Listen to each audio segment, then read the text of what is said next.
Sakit ng tiyan dahil sa heartburn ngayon, ang mga tao mula sa maliliit na bata hanggang sa matatanda at matatandang tao ay langis, kumain ng mas maanghang, mataba na pagkain. Ang ganitong uri ng pagkain ang heartburn ay karaniwan pagkatapos kumain. Ang mga karaniwang sintomas ng heartburn ay nasusunog na pandamdam sa tiyan at dibdib. Ang bigat ng tiyan, maasim na mukha, maasim na ripples.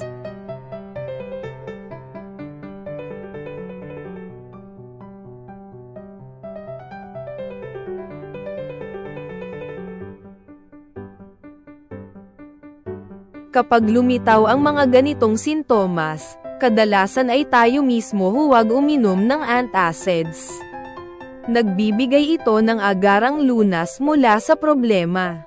Ngunit kapag ang ganitong mga problema ay nagsimulang mangyari muli at muli, pagkatapos ang pagsupil o pagbabaliwala sa kanila ay lubhang mapanganib.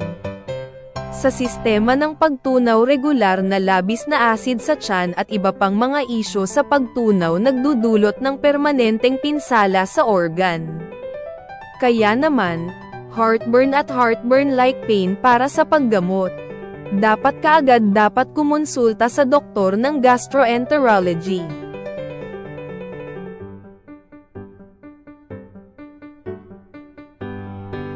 Mga problema na nagreresulta mula sa hindi pagkatunaw ng pagkain. Ang ating digestive system ay isa sa pagkuha at pagtunaw ng pagkain may ilang mga kapangyarihan. Mas maraming pagkain o gerpak kaysa sa kapasidad na iyon. Ang pagkain ng pagkain ay maaaring maging sanhi ng hindi pagkatunaw ng pagkain. Dito ang ating katawan ay pagkain na bigong sumipsip ng mga sustansya. Bilang isang resulta ng kakulangan sa ginhawa sa katawan, tiyan kasama sa mga sintomas ang pananakit, pagduduwal, pagkahilo. Pagkain pag-alis ng problema sa hindi pagkatunaw ng pagkain. Kung hindi mo ayusin ang pattern ng pagkain, hindi kailangan din ang regular na ehersisyo.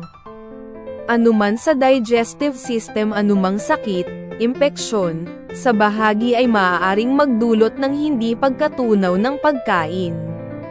Tama ang payo ng doktor ay mahalaga para sa pagtatansya ng dahilan. Kung dumaranas ka ng regular na hindi pagkatunaw ng pagkain, tiyak na magpatingin sa doktor palabas.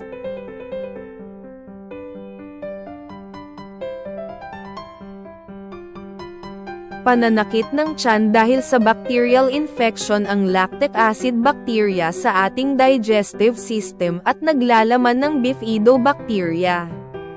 Nakakatulong sila sa pagtunaw ng ating pagkain sa pamamagitan ng paggawa, ngunit ang mga nakakapinsalang bakterya mula sa labas ay pumapasok sa sistema ng pagtunaw, nakakahawa kung kinain. Ito ang ating normal na pantunaw na sira ang kapangyarihan. Iba't ibang sintomas kapag ang impeksyon ay umabot sa malubhang antas. Maaaring magmukhang pagpapayat, pananakit ng tiyan at pulikat, pagduduwal, pagsusuka, lagnat.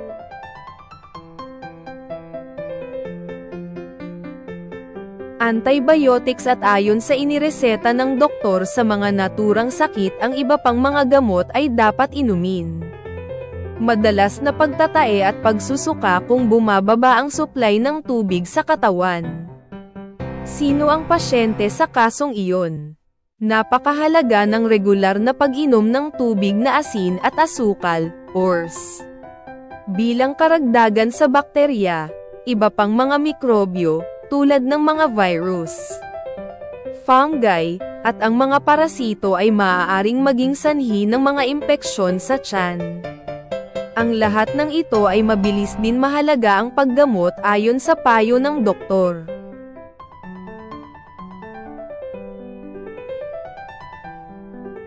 Ulcer. Ang mga ulcer ay mga ulcer sa tiyan at maliit na bituka. Magkaiba nagiging sanhi ng gayong mga sugat na lumitaw, viz mahabang walang laman ang tiyan. Impeksyon ng Helicobacter pylori. Pangmatagalang paggamit ng mga anti-inflammatory na gamot.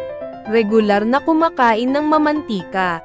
Maanghang na pagkain patuloy na pagkabalisa. Ang mga karaniwang sintomas ng ulcer ay paminsan-minsang pananakit sa itaas na tiyan, nasusunog na pandamdam sa itaas na tiyan at sa gitna ng tiyan, nakakagat tiyan, regular na acid reflux. Humingi ka agad ng medikal na payo kung mangyari ang mga sintomas na ito. Kapag nasuri ang maagang yugto ng sakit at sinimulan ang paggamot, ang wastong pagpapagaling ng mga ulcer ay posible.